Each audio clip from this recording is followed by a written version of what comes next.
bien bonjour, Yves Borreni. Maryse Courbet. Nous allons vous lire un tout petit extrait de la dernière pièce de Philippe Mignana, 21 rue des Sources. Cette pièce a été présentée dernièrement aux Libertés dans une mise en scène de Philippe Mignana, juste avant la fermeture de théâtre pour raison de confinement. Alors, deux personnages, l'ami et Madame Avril. Et ils visitent la maison de Madame Avril. Ce sont des fantômes. Ils sont morts. Le petit salon. Donc la pièce de la maison la plus ensoleillée. Je me souviens. Des jeux de lumière sur le tapis, le sofa, les rideaux, les étagères. On était bien dans le petit salon. On était ensemble. Une petite communauté. Dans la chambre qui est devenue un petit salon, j'accouche de mon premier fils. Je n'oublie pas cette nuit-là de terreur et de bonheur. Je le voulais, ce fils, et je l'ai trop aimé, je l'ai adoré, il m'en a voulu. À la naissance, il a failli mourir, et puis il a vécu. Il était splendide, le bébé de mes rêves. Je le couve, je le protège excessivement, je ne peux pas faire autrement. Tu es tout le temps sur mon dos, c'est ce qu'il me disait. Et moi je disais ce que disent toutes les mères, je suis ta mère. Il disait oui, et alors?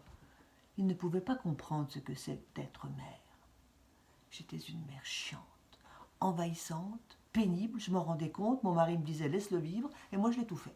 Mais j'ai jamais voulu avoir de gosse. Avoir des mouflets, quelle horreur. Une monstruosité, c'est ce que je me disais. Se reproduire, ah non. Toutes mes copines voulaient que je leur fasse un gosse.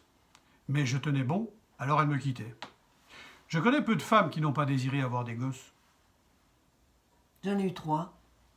Je les ai trop aimés. L'amour maternel, c'est terrible. Ça fait mal, tu ne vis que pour eux et ils te rejettent.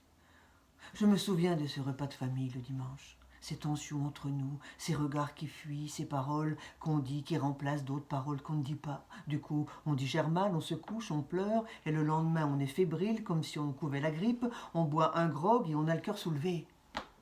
Comment vivre? Comment on fait? Ma vie était courte. Je prévoyais la catastrophe. On est avec cette sensation de catastrophe, non? J'ai connu le ravissement, mais le bonheur, c'est quoi le bonheur? C'est un état de longue durée, non? Un apaisement constant. Le cœur gonflé, comme on dit. Est-ce que c'est intéressant, le bonheur? On n'apprend rien du bonheur. Enfin, il me semble. J'ai eu du bonheur à être mère. On ne définit pas le bonheur. On connaît les variations du bonheur. Mais c'est très instable, tout ça. Le bonheur, c'est un paroxysme. On ne peut pas vivre comme ça dans le paroxysme. Une fois, j'ai marché 6 heures dans une forêt suisse. Je crois que j'ai connu le bonheur.